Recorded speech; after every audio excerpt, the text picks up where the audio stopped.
This week on the SA Rugby podcast, I dropped a couple of 10s out of 10s this week. Not the like me at all. Kane Moody 10. Look, a couple of tries. What a player. AI has asked, would you rather have the precision kicking of Andre Pollard or the electric dynamic play of Marnie Lebok at the World Cup? Oh. AI, you look into our souls! For those of you who are not from Cape Town, who do not know what Mavericks is, I've actually never been to Mavericks because my soul is intact. But George, do you want to explain to the listeners? I think it sounds like I've been there. Anyway, Mavericks is almost like a gentleman's club. But it's a strip club, ladies and gentlemen. Mavericks is a strip club.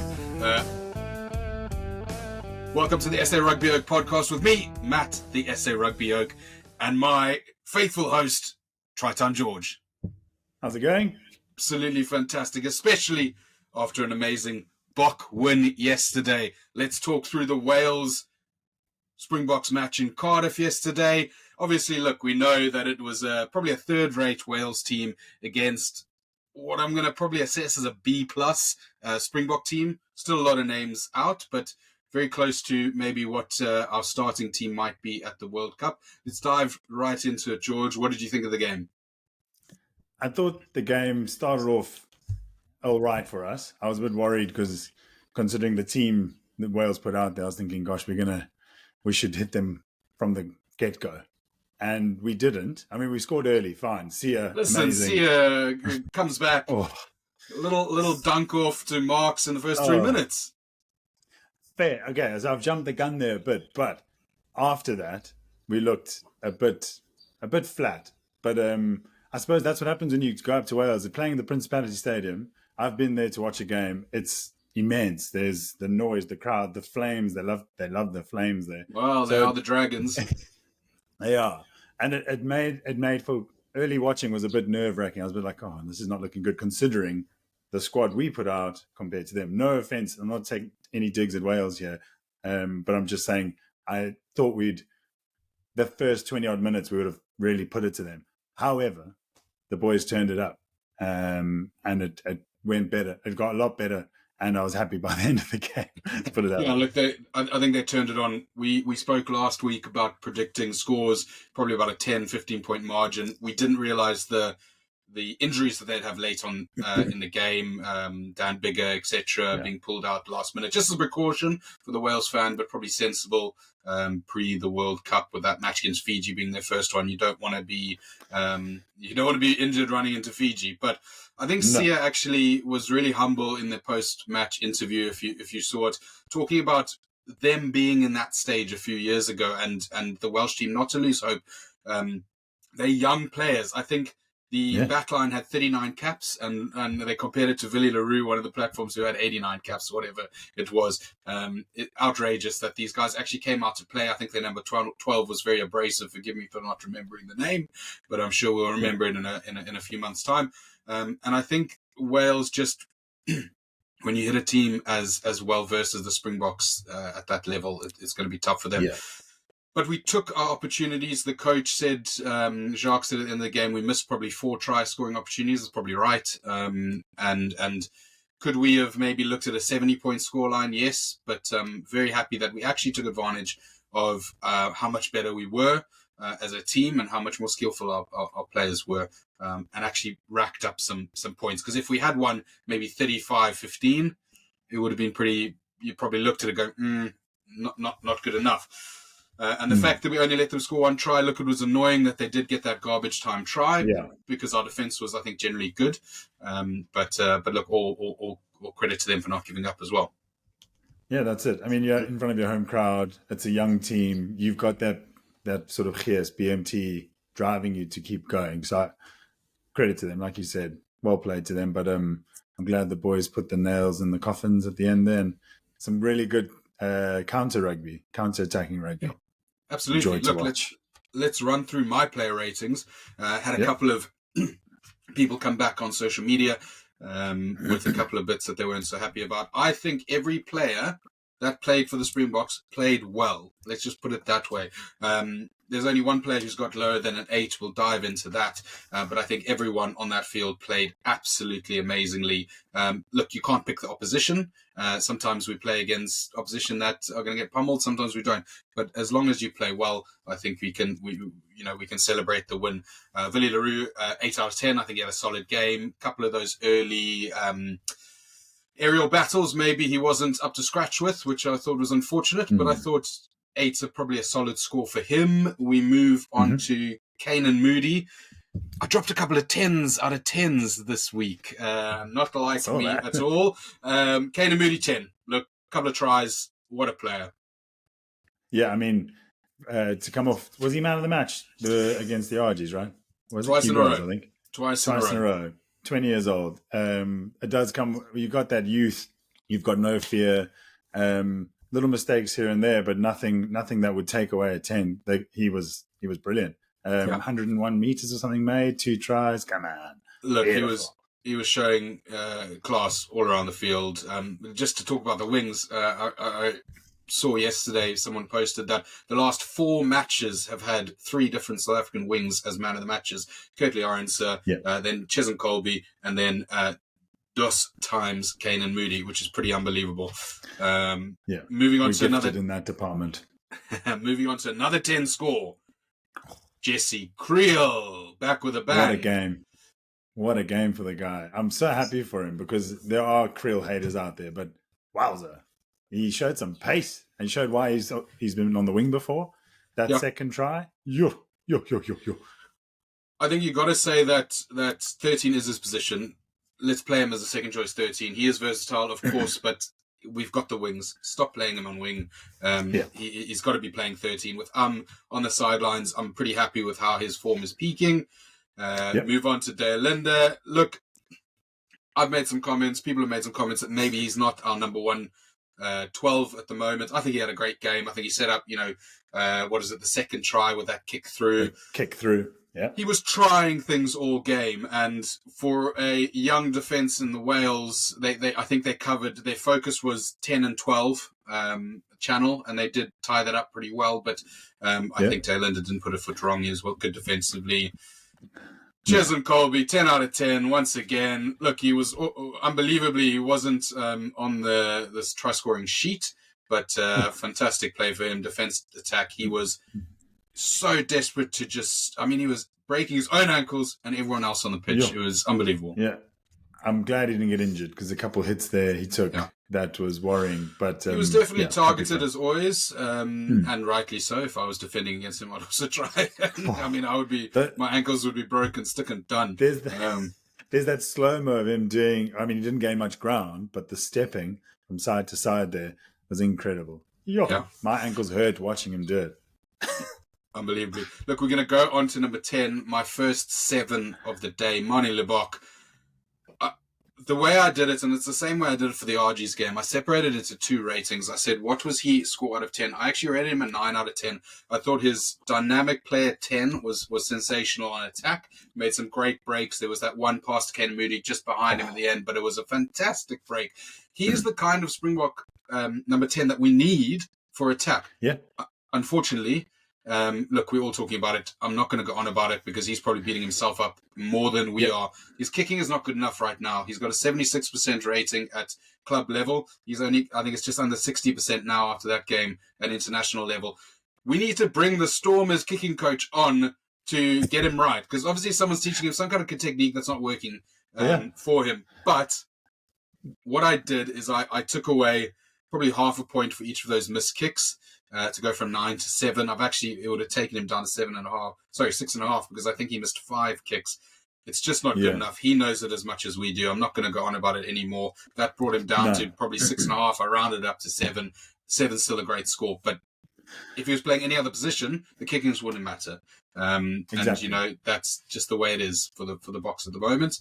And look, hopefully he's got another few weeks now and a big game this weekend. He can bring that back. Practice. Hendrikse, I thought Hendrikse had a good outing to bring it back. 8. Look, he wasn't as electric as we probably expected him to be, but that's time on the sidelines. I think he played a solid enough game. Visser, 8 as we go into the forwards, abrasive, running rugby, possibly missing a little bit of his dynamic play that we see in the Tigers that we'd like to see at the Springboks, but a really good game for him. Another 10, my 4th of the day, Pieter-Steph du Toit.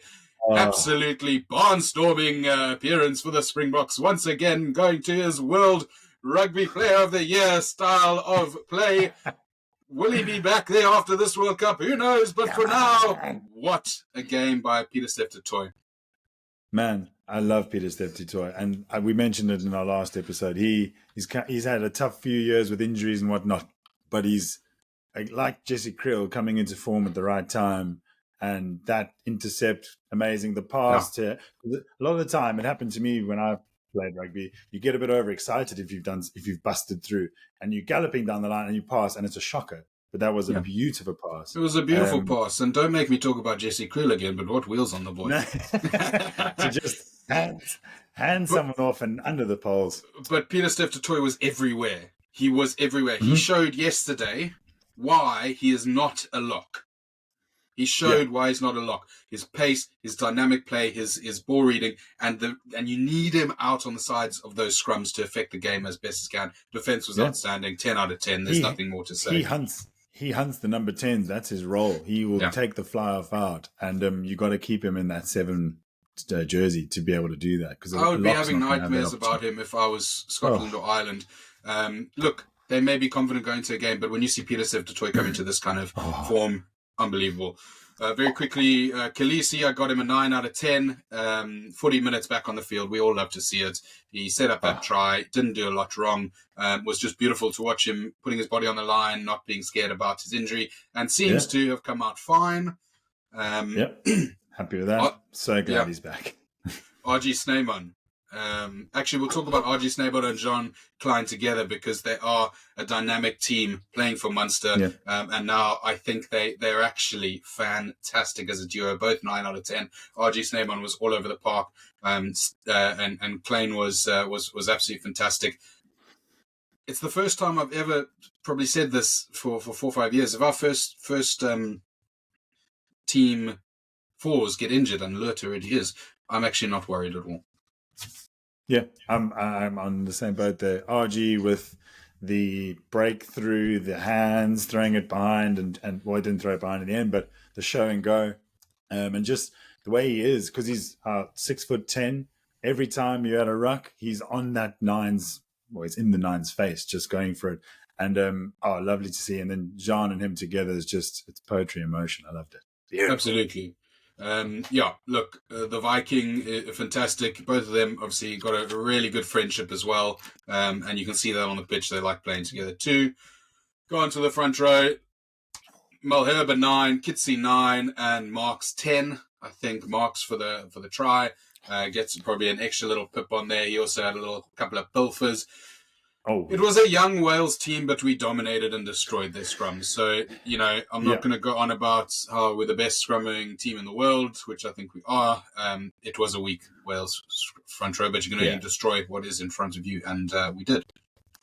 That's it, and I agree. And I don't want to dive too much into it, but those 3 and the rest who came on, top performance. Yeah, absolutely. With Bongi, Ox, and Koch, I also rated them 8s. I thought they carried on a solid outing. I think there was one penalty against them in the second half, but I think it was a slip. But other than that, it was a slip. Yeah, other than that, it was pretty good. Mostert played well at 8. He was hunting for the ball. I think he knows that his place in the 23 is up for grabs now. So he's hunting hard. Marco van Staden, Eskom came on the field, put some lights out on the way. I feel for the guy because he's not going to start behind Khaleesi, but what a player. What a player. Man. I think he probably makes the bomb squad a little bit scary again. We were probably losing that element. While maybe he's not as dynamic as a Kwacha, I think he's now got that, number 20 shirt or 21, whatever position you play him in off the bench. He comes on and he's really effective in those he's really effective in those last 20 minutes. Williams came on, he got an 8. I think he probably didn't have have the sniping runs we were looking for to get a 9 or a 10, but he certainly ran the game well. And Willemse, I thought he played exceptionally well. I thought he did everything right on the field except for that one lapse in tackle technique. I think that was probably an unlucky tackle technique, and rather than anything malicious, he just wasn't in the right position. And fair play to the yellow card. Those are the current rules. But he did score a try, 8 for him. And going back to Marnie, because Marnie swung that ball to him, what a pass! Just thread the needle into the basket, almost under the poles. I mean, you could see Damien wanted to put it under the poles. But yeah, unfortunate with the yellow. He, luckily for him, I suppose, Marco added the mitigation because he hit that guy really hard, and then Damien just came in a bit upright. But we're not, reds and yellows and head contact are a big talk of the town, and we're not going to dive into it too much right now. Exactly. I'm sure there'll be a lot to review by the time the World Cup comes around. Yeah. Moving on to what was a fan's favourite in the ratings and in the comments that were sent from last week. You know what time it is. It's George against the machine. George versus the machine. So, George, we've asked AI to ask you a couple of would you rather questions today, and once again, they have baffled the mind. Somehow, knowing you're a supporter of the Stormers, the best franchise in South Africa, certainly for the last couple of years. George, the first question is a bit of a doozy. Would you rather attend one final match at Newlands Stadium before it closes, or witness another final at the Cape Town Stadium? Oh, well, I can answer it very easily, because Newlands has a very close place, a soft spot in my heart, whatever you want to call it. It was down the road from where I grew up. I used to be a scholar in the stands as a lightie, just watching the Stormers. I used to be on the field as well, when it was still like the Bankfin Curry Cup, not ABSA, throwing balls out into the crowd, and got to have a slap chip at the halftime. It was Newlands. It's sad when you see the footage, because they showed recently on some social media the grass being changed at the Cape Town Stadium and the state of the Newlands turf. So yeah, I would like to watch another game at Newlands, 100%. Look, Newlands, what a fantastic stadium, so much history, but I am of the ilk of new is always better. Look at that Cape Town Stadium. We've had some fantastic, it's a world-class facility. It has had some fantastic, it has a Lions win, albeit in all 3 tests in lockdown. And it's had a couple of amazing sellout performances this season, including the final. And I think, look, it's 2023. It's time to move on from Newlands. Would I want to watch one more game there? Yes. But a final at Cape Town Stadium, I don't think there's any better atmosphere in South Africa at the moment. Fair enough. Next question, and this one is pretty topical.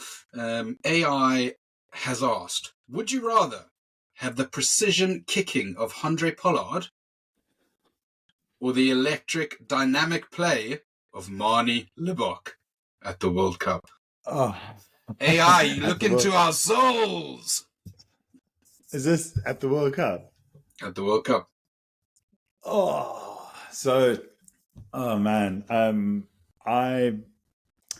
The answer for me is because it is the World Cup, and every point matters. And to win a World Cup, you need to be able to dig deep. So I would go with Handré Pollard's pinpoint accuracy. I love Marnie Libbok. There's nothing against him. Look, he did it. Did he not do it in the final or semi-final in the RC? He kicked a doozy from the corner and he got it over. So he does have it. However, Handré's got it just a bit more. So I'd go with Handré. I'm sorry, Marnie. Don't hate on me. I think that is probably most people right now's thoughts. Everyone wants Marnie to succeed. I think you watch him play. Mm-hmm. He could change how South Africa play in the next 10 years.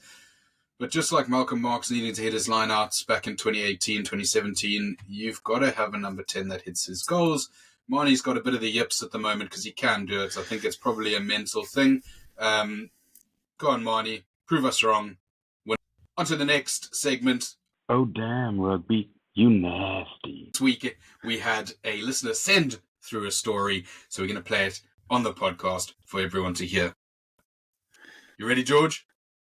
I'm ready. Please be dirty. For the boys, a little trip down memory lane. So yeah, let me paint you the picture. We have 25 boys from KZN on a school trip to the mother city. First team tour, pre-season. Wowza, 25 boys on a first team tour. You must have had a couple of those yourself.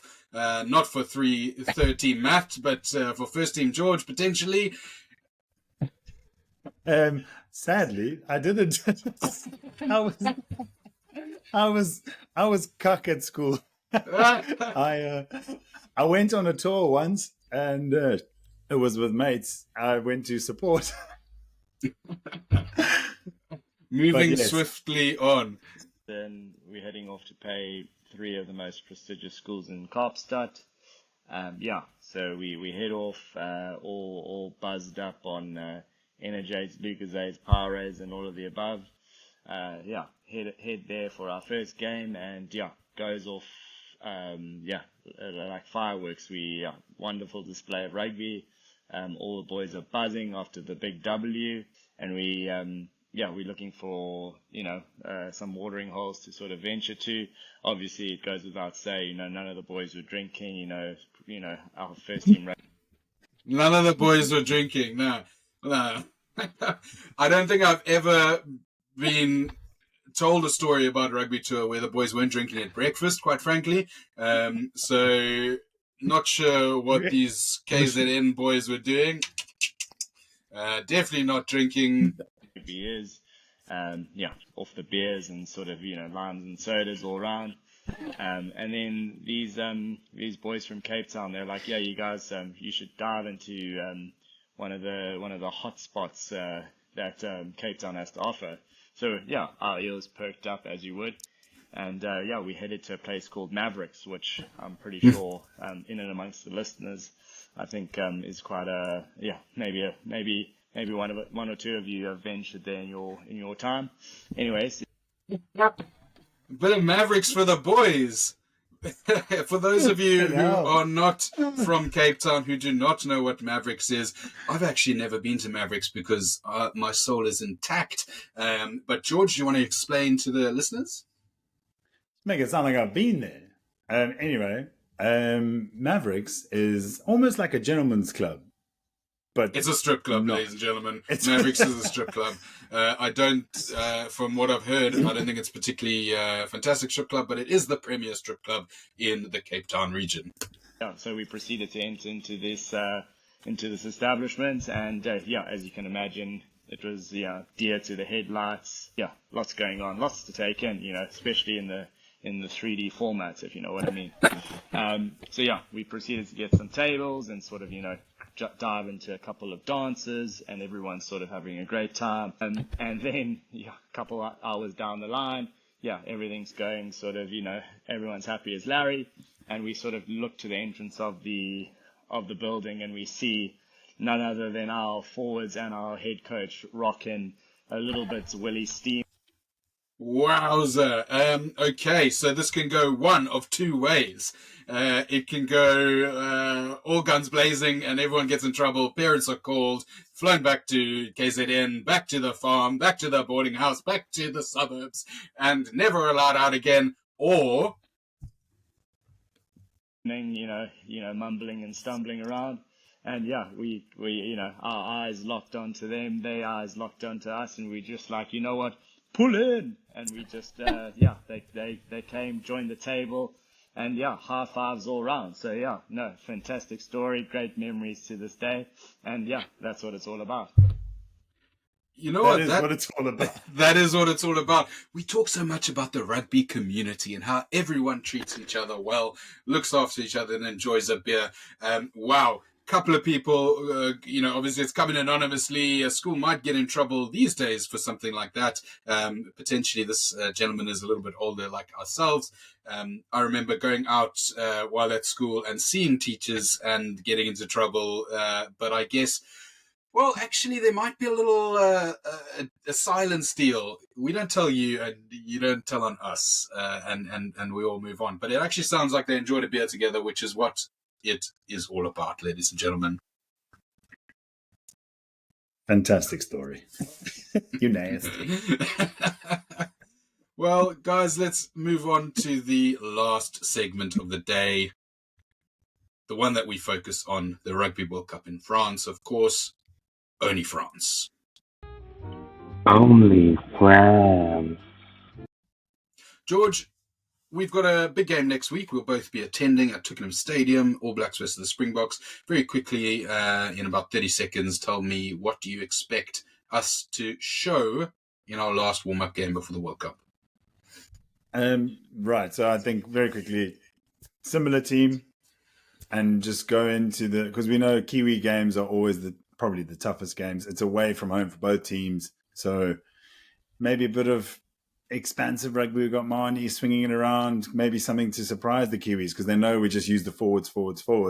Let's maybe come at them a little different, try something before the World Cup, and then, I mean, people might hate me for saying that, but yeah, just maybe chuck it around a bit. Yeah, I think we probably need to work a little bit more on a structured game, actually. So I'll probably disagree with you slightly there. I think we chucked it around quite a bit against Wales, and we probably need to revert back to what we're going to employ at the World Cup. But a little bit of fun, as it is pretty much an exhibition match for the faithful over in the UK. No injuries, please. No injuries, please. No injuries, please. And we move on. The W, probably less important than the performance for me.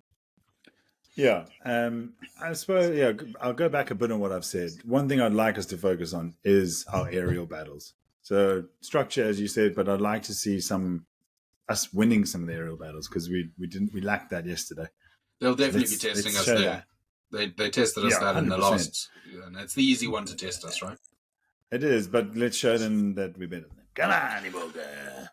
All right, so let's talk a little bit more about the World Cup in general, the wider World Cup. We're going to play a little game of higher or lower. I'm going to tell you a team. You're going to tell me if they are higher or they're going to end higher or lower than the previous team. Okay? Got the rules? Okay. Understand it? We're going to start with an easy one. Start with South Africa. Okay? That is the team that we're setting the baseline with. Easy first one. Higher or lower? Tonga. South Africa are going to finish higher than Tonga. Well, I think that's probably the easiest one that we've got at the moment, but you've got to start somewhere. On to Tonga. Who's going to finish higher or lower? Tonga or Australia? Tonga. A little bit of a little kick to Eddie Jones there. Oh, sorry, mate. I'm sorry. It's Eddie Jones. Didn't like the media this week, although it was looking pretty sick in their drip. I think they are looking the best. Well, certainly the travelling looking the best out of all the videos we saw. The Kiwis weren't looking so great, to be honest. The Springboks were looking all right, but the Wobblies under Eddie Jones with their hunting hats, not sure they'll be doing any successful hunting, but you never know with that side of the draw. Fingers crossed for them. So we move on with Australia, higher or lower? Fiji. Lower.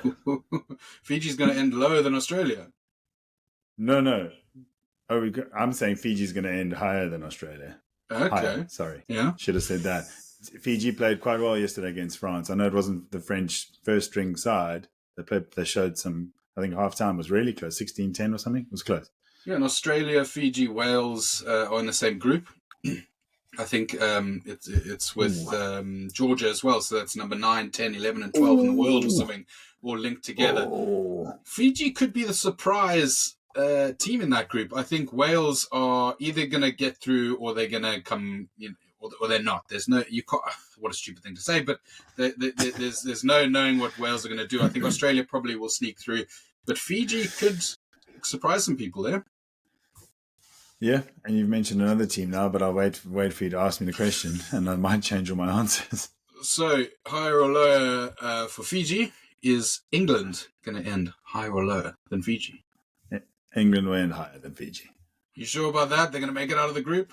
Current way they're playing? Borth's tactics? The red cards flying around? As much as I have No, I'm not going to say it, but they know how to get to World Cup finals, and they've done it how many times? 4 times now? And and they've won one. They've got Three, I think. dare I say it, easier group. Yeah, they do. They've got an easier group and an easier path. They're still going to get out of the group. You know, they've got They're going to get out of the Argentina. group. Yeah. Oh yeah. Oh, geez, Okay. So the next one, higher or lower than England, Scotland, in the group with South Africa. Oh, That's a doozy. Get out of here. So we as South Africans obviously expect either Scotland or Ireland to drop out, right? Yes. So you're going to go with 100%. Scotland South finishing Africa's lower than England. I don't know, because Scotland will beat England if they play today. They played quite nicely the other day. They did. Finn Russell runs that team like a proper general. The South African wings, the Scottish wings, they're incredible. The props they've got are incredible. Listen, if Ireland slip up, there could be two South African teams progressing from the group. So we'll move on to higher or lower than Scotland, the hosts, France. Yeah, France will be higher. Yeah, look, you are probably right, unless we see something outrageous. But the next one's probably a little bit more tricky. Higher or lower than France, New Zealand. Oh, higher. I think New Zealand are going to beat them in the opening game. I actually agree with you. I don't think France are quite what they were 18 months ago. I still think they're one of the best teams in the world, and I still think they have a massive chance of winning the World Cup. I think that first game, the Kiwis are going to smack them in the face, and that's going to actually show us what France are going to be like in the World Cup, because we've seen from the last World Cup, you don't need to win the opening game or one of the pool games to win the World Cup. South Africa were the first team to do that, in particular against New Zealand. But I think New Zealand, I think they're a better outfit at the moment, especially without Intermac at 10.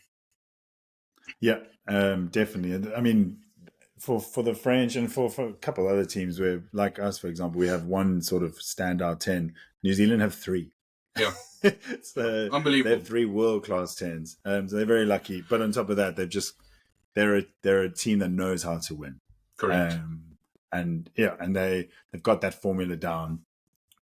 So I do expect an NZ win in the opening game. I don't know if it might be a smack or it might be a doozy. Who ends the competition, higher or lower? France or New Zealand? Yeah.